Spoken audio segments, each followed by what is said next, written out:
Assalamualaikum warahmatullahi wabarakatuh. Selamat siang Bu Wilda dan teman-teman sekalian. Kami mengucapkan terima kasih karena sudah menyempatkan untuk menonton video ini.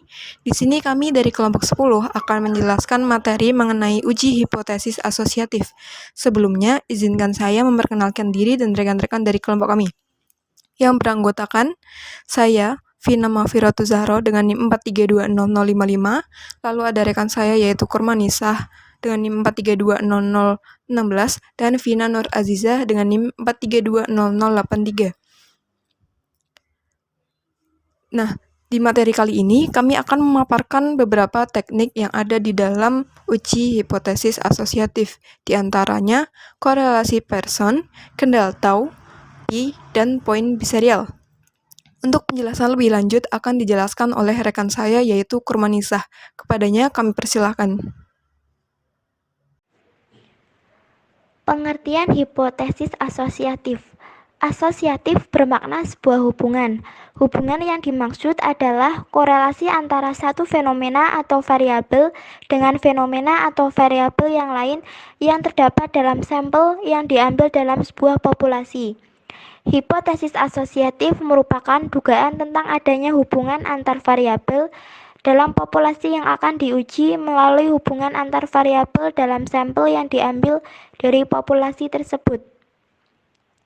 Jadi, menguji hipotesis asosiatif adalah menguji koefisiensi korelasi yang ada pada sampel untuk diberlakukan pada seluruh populasi di mana sampel diambil. Studi tentang asosiatif terhadap variabel penelitian termasuk dalam statistik induktif atau disebut juga statistik inferensial. Statistik ini umumnya dipergunakan untuk menganalisis data yang bersifat kuantitatif, yaitu data interval maupun data rasio. Namun sering juga data kualitatif yang dianalisis melalui statistik induktif. Tetapi data-data kualitatif terlebih dahulu dikuantitatifkan dengan cara memberikan skor atau bobot pada data-data kualitatif tersebut. Terdapat 3 macam bentuk hubungan antar variabel, yaitu 1. Hubungan simetris, 2. Hubungan sebab akibat atau kausal, 3. Hubungan interaktif atau saling mempengaruhi. Korelasi merupakan angka yang menunjukkan arah dan kuatnya hubungan antar dua variabel atau lebih. Arah dinyatakan dalam bentuk hubungan positif atau negatif, sedangkan kuatnya hubungan dinyatakan dalam besarnya koefisien korelasi. Selanjutnya, korelasi produk momen atau Pearson.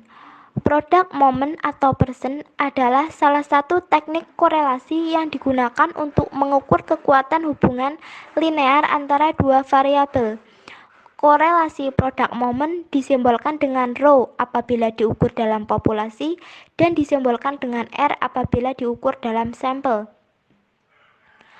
Data yang dapat dianalisis menggunakan korelasi produk momen berupa data interval. Masing-masing variabel harus saling bebas dan bersifat kuantitatif simetris. Selanjutnya, kemungkinan uji hipotesis. Ada 3 kemungkinan hipotesis yang diuji, yaitu A. Hipotesis uji dua pihak, H0, rho sama dengan 0, HA, rho tidak sama dengan 0. Yang kedua, hipotesis satu pihak uji pihak kanan, H0, rho kurang dari sama dengan 0, HA, rho lebih dari 0. Yang ketiga, hipotesis satu pihak atau uji pihak kiri, H0, rho lebih dari sama dengan 0, HA, rho kurang dari 0. Koefisien korelasi produk momen dapat diperoleh dengan rumus RXY sama dengan N sigma XY dikurangi sigma X dikali sigma Y dibagi akar N sigma X kuadrat dikurangi sigma X dikuadratkan dikali N sigma Y kuadrat dikurangi sigma Y dikuadratkan. Keterangannya, X nilai pada variabel X sedangkan Y nilai pada variabel Y. Beberapa persyaratan yang harus dipenuhi untuk menggunakan rumus di atas yaitu 1. Sampel diambil secara acak, 2. Data interval. 3. Regresi linear. 4. N lebih dari sama dengan 3. 5. Jika populasi penelitian tidak homogen atau populasi memiliki strata atau level, maka harus diketahui apakah antara level pada populasi penelitian memiliki kesamaan antara level yang ada pada populasi adalah homogen yang ditunjukkan melalui pengujian homogenitas. Kemudian yang keenam, sebaran data variabel membentuk distribusi normal. Yang ketujuh, data masing-masing variabel berasal dari sumber yang sama. Selanjutnya adalah contoh soal. Penelitian dilakukan terhadap siswa SMA Al-Ilmi. Untuk mengetahui korelasi minat belajar dengan nilai rapot matematika, sampel diambil secara random dari seluruh siswa dengan jumlah sampel sebanyak 35 orang. Dari hasil penelitian diperoleh data sebagai berikut. Minat belajar siswa diperoleh data sebagai berikut terlampir pada PPT. Kemudian hasil belajar siswa diperoleh data sebagai berikut. Langkah-langkah analisis. Yang pertama, buat H0 dan HA dalam bentuk kalimat. H0 tidak ada hubungan antara minat belajar siswa dengan hasil belajar siswa. HA ada hubungan antara minat belajar siswa dengan hasil belajar siswa. 2. Buat H0 dan HA dalam bentuk statistik. H0 rho sama dengan 0, HA rho tidak sama dengan 0. Langkah yang ketiga yaitu buat tabel penolong untuk menghitung korelasi. Tabel penolong dapat dilihat pada PPT yaitu ada 5 kolom. Kolom X yaitu diambil dari data minat belajar siswa, kemudian kolom Y datanya diambil dari hasil belajar siswa. Kemudian pada kolom XY yaitu hasil perkalian antara kolom X dan kolom Y. Contohnya 81 dikali 100 sama dengan 8100 dan seterusnya. Kemudian pada kolom X kuadrat yaitu data pada kolom X dikuadratkan. Contohnya 81 kuadrat sama dengan 6561 dan seterusnya. Kemudian pada kolom Y kuadrat yaitu data pada kolom Y dikuadratkan. Contohnya 100 kuadrat sama dengan 10.000 dan seterusnya. Kemudian pada bagian bawah yaitu terdapat jumlah. Merupakan penjumlahan dari masing-masing per kolomnya pada kolom X, kolom Y, kolom XY, kolom X kuadrat, dan kolom Y kuadrat. Kemudian langkah yang keempat yaitu memasukkan bilangan-bilangan statistik dari tabel penolong ke dalam rumus RxY. Jadi pada tabel pembantu tadi untuk bilang-bilangannya dimasukkan pada rumus RxY yaitu N sigma XY dikurangi sigma X dikali sigma Y dibagi akar N sigma X kuadrat dikurangi sigma X dikuadratkan dikali N sigma Y kuadrat dikurangi XY dikurangi sigma Y dikuadratkan. Kemudian ketemu hasil akhir dengan nilai 0,5055 sekian. Selanjutnya langkah kelima yaitu menentukan tingkat hubungan yang terjadi. Koefisien korelasi adalah 0,51 termasuk pada interval hubungan sedang. Jadi terdapat hubungan yang sedang antara minat dan hasil belajar siswa. Langkah keenam yaitu menentukan besarnya kekuatan hubungan antara kedua variabel dengan rumus KH sama dengan R kuadrat dikali 100%. 0,505 kuadrat dikali 100% sama dengan 0,255025 dikali 100% sama dengan 25,5025%. Kemudian yang ketujuh yaitu menguji signifikansi korelasi, yaitu apakah korelasi sebesar 0,51 selain berlaku pada sampel juga berlaku pada seluruh populasi dengan rumus T sama dengan 0,51 akar 35 min 2 dibagi akar 1 min 0,51 kuadrat. sama dengan 0,51 akar 33 dibagi akar 1 min 0,2601 sama dengan 0,51 dikali 5,744 dibagi akar 0,7399 dan ketemu dengan hasil akhir 3,41. Kemudian langkah yang ke-8 yaitu cari t-tabel dengan df atau derajat kebebasan, yaitu n dikurangi k. K sama dengan 0, derajat kebebasan atau df sama dengan 35 dikurangi 2 sama dengan 33 dengan signifikan 5% dan df sama dengan 33. Didapat t-tabel sama dengan 0,275. Langkah ke-9 yaitu membandingkan nilai t-hitung dengan nilai t-tabel. T-hitung lebih dari sama dengan t-tabel. Jika t-hitung lebih dari sama dengan t-tabel, maka korelasi signifikan. Yang ke-10 yaitu kesimpulan. Karena t-hitung lebih dari sama dengan t-tabel, maka hubungan antara minat belajar siswa dan hasil belajar siswa signifikan. Baik, di sini saya akan menjelaskan penjelasan mengenai korelasi kendal tahu dan korelasi pi. Korelasi kendal tahu digunakan untuk menganalisis korelasi antara data ordinal dengan data ordinal. Rumus korelasi kendal tahu adalah sebagai berikut. Tahu sama dengan sigma X min sigma Y per N kali N min 1 per 2. Dengan tahu menunjukkan koefisien korelasi kendal tahu, lalu sigma X atau bisa kita simbolkan dengan sigma Rx itu menunjukkan jumlah ranking atas. Sedangkan sigma Y yang dapat kita simbolkan dengan sigma Ry juga itu menunjukkan jumlah ranking bawah. Sedangkan N menunjukkan banyaknya sampel pasangan data.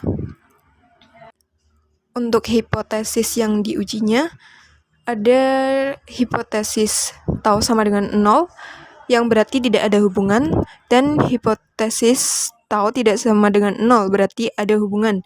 Pengujian hipotesis menggunakan uji Z yaitu dilakukan dengan cara membandingkan nilai Z hitung dengan Z tabel. Kriteria pengujiannya adalah H0 akan ditolak jika Z hitung lebih besar dari Z tabel, dan H0 akan diterima jika Z hitung kurang dari Z tabel. Untuk mengonversi nilai tau menjadi Z hitung menggunakan rumus sebagai berikut. Z sama dengan tau per akar 2 kali 2N plus 5 per 9N kali N-1. Lalu kita langsung saja masuk ke contoh soal. Berikut adalah contoh soalnya. Hitunglah korelasi kendal tahu hubungan antara kecerdasan intelijensi yang disimbolkan dengan variabel X dengan prestasi kerja yang disimbolkan dengan variabel Y. Sebagaimana data berikut. Ini datanya bisa teman-teman lihat. IQ itu disimbolkan dengan simbol X dan prestasi kerja dengan simbol Y. Untuk penyelesaiannya, perhitungan di atas, maka data terlebih dahulu disusun berdasarkan urutan data X yang tertinggi menuju data terendah sebagai berikut. Jadi nanti di sini data-data tadi itu diurutkan sesuai urutan yang di variabel X, nanti variabel Y-nya mengikuti. Nah, setelah diurutkan variabel X-nya dan Y-nya mengikuti, nanti kita buat keterangan ranknya dari masing-masing variabel. R1 itu menunjukkan ranking dari variabel X, dan R2 itu menunjukkan ranking dari variabel Y. Nah, sedangkan kolom Rx dan kolom Ry seperti yang sudah dijelaskan tadi, bahwa Rx itu menunjukkan jumlah ranking atas dan Ry itu menunjukkan jumlah ranking bawah. Nah, untuk menentukan hasil dari kolom Rx dan kolom Ry adalah sebagai berikut. Kolom Rx adalah jumlah ranking di bawah baris yang dihitung jumlahnya tetapi angkanya lebih besar dari angka baris itu. Untuk menghitung Rx berpedoman pada R2. Misalkan Rx pada baris pertama adalah 23. Hal itu terdiri dari 4, 3, 7, 8, 9, 10, 16, 5, 6, 11, 14, 12, 15, 23, 18, 17, 19, 20, 12, 25, 22, 21, dan 24. Ranking 1 itu tidak termasuk karena di bawah ranking 2 yang dihitung jumlahnya. Nah, lalu pada baris ke-15 ada 9 ranking, yaitu 23, 18, 17, 19, 20, 25, 22, 21, dan 24. Ranking 16 yaitu baris ke-9 itu tidak dihitung lagi walaupun nilainya di atas ranking 15 karena telah mendahului. Lalu pada baris ke-21 ada 4 ranking yaitu 25, 22, 24, dan 21. Lalu untuk kolom RX adalah jumlah ranking di bawah baris yang dihitung dan angkanya lebih kecil dari angka baris itu. Untuk menghitung RX itu berpedoman pada R2. Misalnya RY pada baris pertama yaitu 1. Itu memiliki angka 1. Di bawah ranking 4 hanya ada satu angka yaitu ranking 3. Ranking 1 dan 2 telah ada pada baris sebelumnya sehingga tidak dihitung lagi. Sedangkan di bawah ranking 16 ada 7 ranking yaitu 5, 6, 11, 14, 12, 15, dan 13. Nah, berdasarkan tabel di atas, maka dapat dihitung koefisien korelasi kendal tau sebagai berikut. Tau sama dengan sigma Rx min sigma Rj per N kali N-1 per 2. Tadi data yang sudah dicari itu kita substitusikan ke rumusnya. Berarti 263 min 37 per 25 kali 24 min 1 per 2 sama dengan 226 per 300 sama dengan 0,75. Setelah dicari taunya, kemudian mengonversi nilai tau tersebut menjadi Z hitung, yaitu dengan rumus tadi, Z sama dengan tau per akar 2 kali 2N plus 5 per 9N kali N-1. Kita substitusikan 0,75 per akar 2 kali 2 kali 25 plus 5 per 9 kali 25 kali 25 min 1 sama dengan 0,75 per akar 110 per 5400 sama dengan 0,75 per 0,14 sama dengan 5,36. Untuk menentukan Z tabel, untuk alfanya 0,05, maka luas kurva normalnya adalah 0,5 dikurangi 0,05 sama dengan 0,45 atau 4.500. Yang mendekati dengan 4.500, jika kita lihat di Z tabelnya itu 4.495 dan 4.505, sehingga diperoleh Z tabelnya 1,645. Oleh karena nilai Z hitung lebih besar dari Z tabel, maka HA diterima. Kesimpulan yang dapat ditarik adalah terdapat hubungan signifikan yang kuat antara kecerdasan intelijensi variabel X dengan prestasi kerja variabel Y. Lalu selanjutnya kita masuk ke korelasi Pi. Teknik korelasi Pi digunakan apabila dua variabel yang sedang diselidiki korelasi terdiri dari variabel diskrit dan masing-masing hanya terdiri dari dua kategori, misalkan laki-laki dan perempuan, hidup mati, lulus tidak lulus, dan lain-lain. Apabila diambil dari variabel yang bukan variabel diskrit dan peneliti ingin menganalisinya dengan teknik korelasi Pi, maka variabel tersebut harus diubah menjadi variabel diskrit dan masing-masing terdiri dari dua kelompok, sehingga menghasilkan tabel 2x2. Dan ini nanti bentuknya sama kayak bentuk matriks. Koefisien korelasi Pi dapat dicari dengan rumus sebagai berikut. Pi sama dengan akar Ki kuadrat per N. Dengan rumus ini digunakan terlebih dahulu menghitung harga Ki kuadrat. Harga Ki kuadrat diperoleh dengan rumus Ki kuadrat sama dengan sigma F0 min Ft kuadrat per Ft, dengan F0 adalah frekuensi dari hasil observasi dan Ft itu frekuensi teoretik. Selain dengan menggunakan rumus di samping, itu korelasi Pi dapat dicari dengan rumus lain, yaitu Pi sama dengan AD minus BC per akar A plus B kali C plus D kali A plus C kali B plus D, di mana A, B, C, dan D adalah frekuensi yang tertera pada tabel kontingensi 2x2. Dan rumus di bawah untuk mencari Chi kuadrat. Chi kuadrat sama dengan Pi kuadrat kali N. Sebenarnya rumus yang ini itu sama aja kayak yang rumus yang atas ini, yang Pi sama dengan akar Chi kuadrat per N. Cuma kalau ini sudah bentuk kuadrat, sedangkan yang atas itu masih bentuk akar. Lalu kita langsung saja ke contoh soalnya. Misalkan dari suatu kegiatan penelitian antara lain bertujuan untuk mengetahui apakah secara signifikan terdapat korelasi antara asal sekolah dengan hasil tes penerimaan mahasiswa baru, di mana diperoleh data sebagai berikut.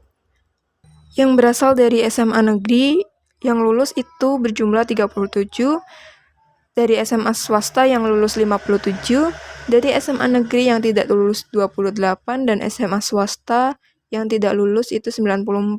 Nah, total dari keempat sel ini berjumlah N sama dengan 216. Untuk penyelesaiannya kita tentukan dulu hipotesisnya H0, yang berarti tidak terdapat korelasi antara asal sekolah dengan hasil tes penerimaan mahasiswa baru, dan H1 itu terdapat korelasi antara asal sekolah dengan hasil tes penerimaan mahasiswa baru. Untuk taraf signifikan, alfanya sama dengan 0,05. Statistik ujinya itu berupa korelasi Pi dan kriteria keputusan jika R empirik atau Chi kuadrat itu lebih besar atau sama dengan R tabel, maka H0 itu ditolak dan H1 diterima. Untuk cara yang pertama, terlebih dahulu dicari Chi kuadratnya sebagai berikut. Nah, di sini kita masing-masing selnya itu kita simbolkan dengan huruf A, B, C, D. Yang dari SMA negeri lulus itu kita simbolkan A, SMA swasta lulus itu B, SMA negeri tidak lulus itu C, SMA swasta tidak lulus itu D. Nah, lalu di tabel di sampingnya itu F0 menunjukkan dari jumlah sel tadi. A itu 37, B itu 57, C itu 28, dan D 94. Lalu, FT itu diperoleh dari total baris kali total kolom per N. Misal nih, pada sel A, itu kan menunjukkan F0-nya 37, dan total barisnya itu 94, total kolomnya itu 65, terus dibagi sama N 216, jadi hasilnya 28. Begitupun dengan sel selanjutnya, FT dari B itu 66, FT dari C itu 37, FT dari D itu 85. Lalu, kita akan mencari F0 min FT. Maka diperoleh sebagai berikut, lalu juga dikuadratkan, dan hasil kuadrat dari F0 min FT itu kita bagi dengan FT juga, seperti yang rumus pada bawah ini. Chi kuadrat sama dengan sigma F0 min FT kuadrat per FT. Jadi, yang sel A, 81 dibagi 28, hasilnya 2,89. Lalu yang sel B, 81 dibagi 66, hasilnya 1,23. Lalu sel C itu 81 dibagi 37, hasilnya 22,19. Lalu yang sel D itu 81 dibagi 85, hasilnya 0,95. Nah, dari kolom yang paling kanan ini, F0 min FT kuadrat per FT, itu kita jumlahkan. Nah, sigma dari ini itu sama saja dengan Chi kuadrat. Dari hasil perhitungan tadi dapat dihitung angka korelasinya dengan rumus Pi sama dengan akar Chi kuadrat per N. Nah, tadi kan kita sudah cari, Ki kuadratnya sudah ditemukan yaitu 7,26 dan N-nya itu 216. Langsung kita substitusikan ke rumus, berarti sama dengan akar 7,26 per 216, sama dengan akar 0,034 sama dengan 0,18. Berbeda halnya dengan teknik korelasi sebelumnya, yang digunakan untuk mengetes signifikasi pi bukan angka korelasinya. Tes signifikasi pi dilakukan terhadap Ki kuadrat. Penggunaan Ki kuadrat untuk mengetes signifikasi korelasi yang juga digunakan terhadap korelasi kontingensi. Lalu untuk yang cara kedua itu dengan rumus pi sama dengan A D min BC per akar A plus B kali C plus D kali A plus C kali B plus D, di mana A, B, C, dan D adalah frekuensi yang tertera pada tabel kontingensi 2 kali 2, sehingga penyelesaiannya sebagai berikut. A sama dengan 37, B sama dengan 57, C sama dengan 28, dan D sama dengan 94. Baik, langsung kita substitusikan saja ke rumusnya. Jadi, pi sama dengan 37 kali 94 min 57 kali 28 per akar 37 plus 57 kali 29 plus 94 kali 37 plus 28 kali 57 plus 94. Nanti dari perhitungan ini akan menghasilkan pi sama dengan 0,18. Sedangkan untuk Ki kuadrat kita menggunakan rumus pi kuadrat kali n. Nah, kita substitusikan pi-nya tadi 0,18 dikuadratkan kali 216, hasilnya 7. Nah, untuk hasil ini agak berbeda dengan yang tadi. Kalau yang tadi itu 7,26, sedangkan ini hasilnya cuma 7. Tapi, walaupun berbeda, tapi perbedaannya itu tidak terlalu jauh. Nggak sampai 1, cuma 0, berapa aja.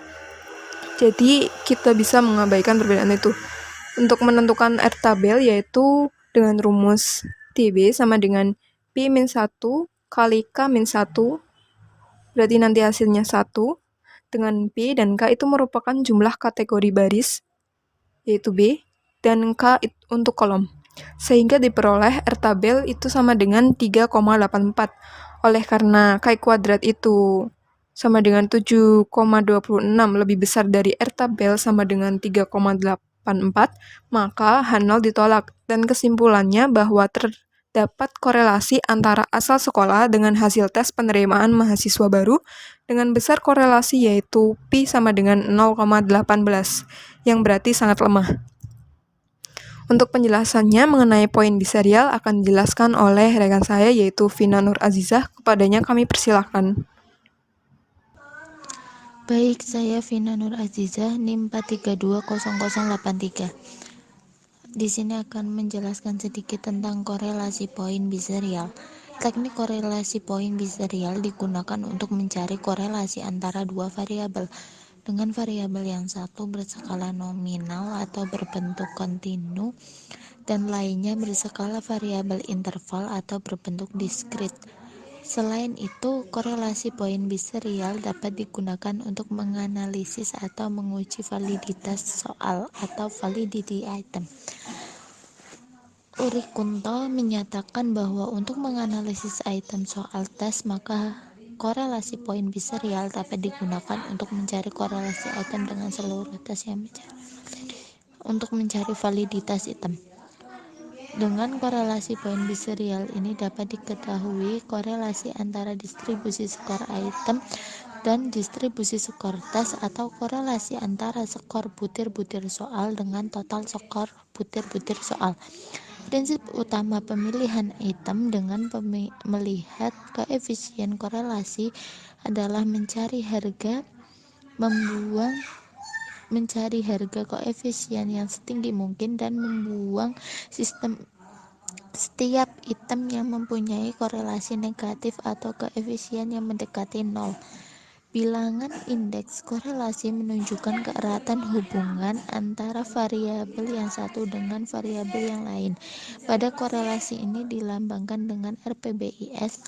Rumus untuk mencari bilangan indeks korelasi poin biserial atau RBIS adalah RBIS sama dengan MP dikurangi MT per SDT kali akar pi kali Q, atau RPBIS sama dengan MP dikurangi MT per SDT kali akar pi bagi Q. Dengan keterangan RPBIS sama dengan koefisien korelasi poin biserial. MP rata-rata responden yang menjawab benar, MT rata-rata responden yang menjawab salah, SDT standar deviasi untuk semua item, P proporsi responden yang menjawab benar, Q proporsi responden yang menjawab salah. Untuk memberikan interpretasi terhadap RPBIS atau korelasi poin biserial dapat digunakan tabel nilai korelasi produk momen. Hal yang perlu dicari terlebih dahulu adalah menentukan taraf signifikansi dan mencari derajat kebebasan dengan DF sama dengan N dikurangi 2. Bila RPBIS lebih besar dari R tabel, maka kedua variabel atau antara butir soal dan total berkorelasi secara signifikan dan sebaliknya. Contoh soal, dalam suatu penelitian yang antara lain bertujuan untuk menguji validitas soal yang dalam tes objektif, sejumlah peserta didik dihadapkan kepada 10 butir soal. Skor 1 soal untuk jawaban benar dan skor 0 untuk jawaban yang salah. Berikut data jawaban peserta. Tabelnya dapat dilihat di PPT ya teman-teman. Kemudian setelah tabel itu kita akan menguji validitas perangkat soal. Langkah-langkahnya yaitu yang pertama mencari rata-rata atau mean total atau MT dengan rumus MT sama dengan sigma XT per N, yaitu 60 per 10 sama dengan 6. Yang kedua, mencari standar deviasi total atau SDT dengan rumus SDT sama dengan akar sigma XT kuadrat per N dikurangi sigma XT kuadrat per N kuadrat, sehingga hasilnya sama dengan 1,897. Yang ketiga, dengan menyusun tabel bantuan. Dapat dilihat juga di PPT ya teman-teman untuk tabel bantuannya dan komponen-komponen dalam tabelnya. Kemudian setelah menyusun tabel tersebut, kita menguji validitas soal nomor 1 yaitu dengan MP sama dengan sigma XT per N sama dengan ketika menguji MT, yaitu dengan angkanya 6498863. Kenapa tidak semuanya dimasukkan? Karena di sini akan menguji soal nomor 1. Jadi yang di XT yang dimasukkan yaitu yang nomor satunya benar. Kemudian per 7 merupakan jumlah dari total yang jawab benar soal nomor 1, sehingga ditemukan hasil 6,286. Kemudian masuk ke dalam rumus RPBIS sama dengan MP kurangi MT per SDT kali akar pi per Q, sehingga hasil akhirnya yaitu 0,231. Kemudian yang kelima, interpretasi, yaitu dengan DF sama dengan N dikurangi NR. N ada 10, NR merupakan ketentuan dari rumus, sehingga di hasilnya adalah 8. dengan DF sama dengan 8 diperoleh harga R tabel pada taraf signifikasi 5% yaitu 0,632 dan pada taraf signifikansi 1% sama dengan 0,765. Karena RPBIS lebih kecil dari R tabel, maka dapat disimpulkan bahwa soal nomor 1 invalid atau tidak valid. Terima kasih. Baik, begitulah penjelasan dari kelompok kami mengenai uji hipotesis asosiatif. Sekali lagi kami ucapkan terima kasih telah menyempatkan untuk menonton video ini, dan apabila terdapat kesalahan kata kami mohon maaf. Sekian dari kami. Wassalamualaikum warahmatullahi wabarakatuh.